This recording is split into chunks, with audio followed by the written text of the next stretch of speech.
Hello, my name is Jim and this is Gardening Through the Seasons Inside and Outdoors. I would like to have a thorough discussion on what causes yellow leaves on plants and how to fix them.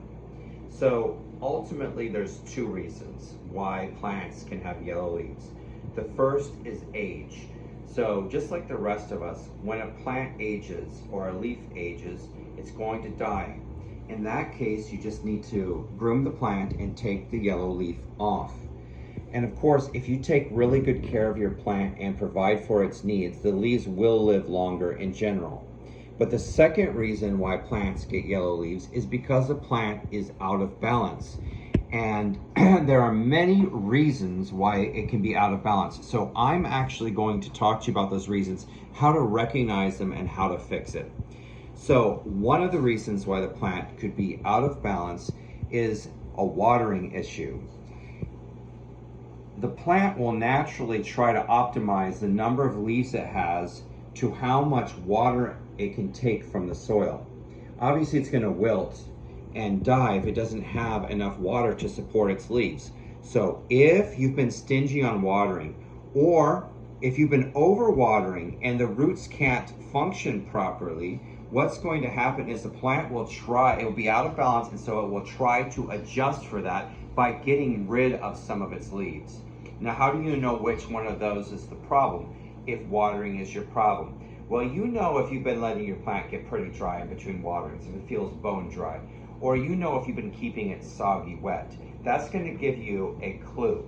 Now, keep in mind that even if you fix this, it's going to take a while for the plant to adjust and recover from it.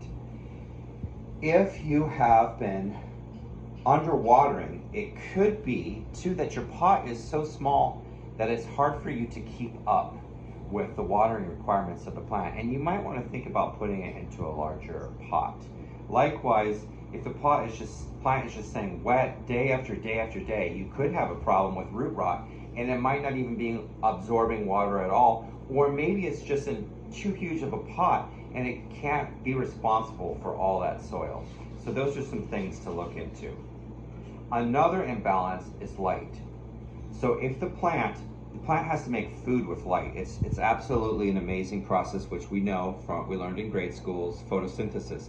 If the plant is not getting enough light, what's going to happen is it's going to try to adjust to its darker location, and it will start stretching. The plant will get, we call it leggy. So the stems will be really long, and there'll be a lot of space between each leaf on the stem.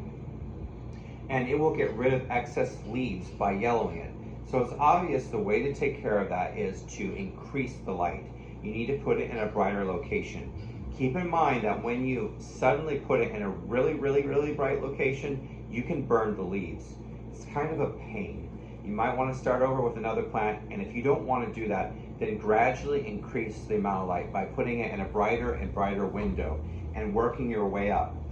A lot of times it takes experimenting over the years to become a really good houseplant grower, or a plant grower in general, even outside, because a lot of these principles are going to apply outside as well.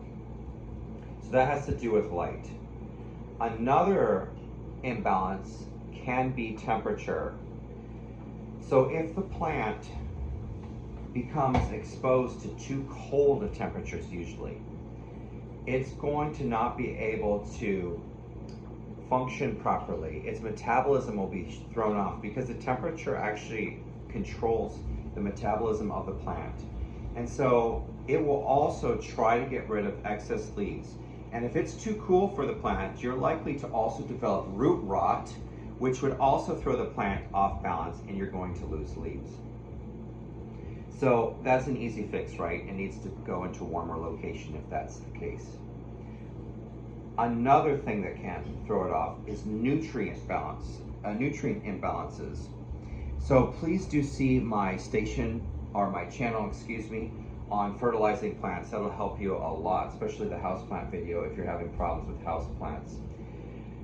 But I would like to say yellow leaves, specifically, if we're talking about nutrients, there's two things that are happening.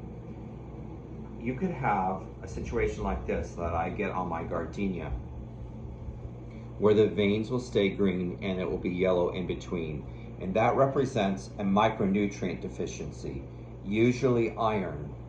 Ironically, it does not mean that there's not enough micronutrients in the soil, however. The soil could have plenty of micronutrients and the plant's having trouble getting it up. What can cause that? Well, if you burned the roots with a strong fertilizer, then the root hairs cannot bring up the micronutrients they need. If you've been overwatering, like this gardenia, gardenias are tricky because you need to let the soil get very dry, but you don't want the plant to wilt, so it's a tricky balance. If you've been overwatering, the root hairs and things can be damaged as well, and then it's not going to bring up the micronutrients. And then finally with this, if you have been putting fertilizer on with strong nutrients and not as much micronutrients, it can actually throw the soil out of balance.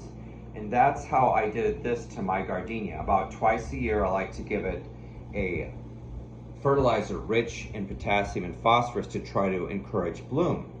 But one of the consequences is then after that for a while, I have problems. Please forgive the train, I live right by the tracks, but I have problems with this chlorosis.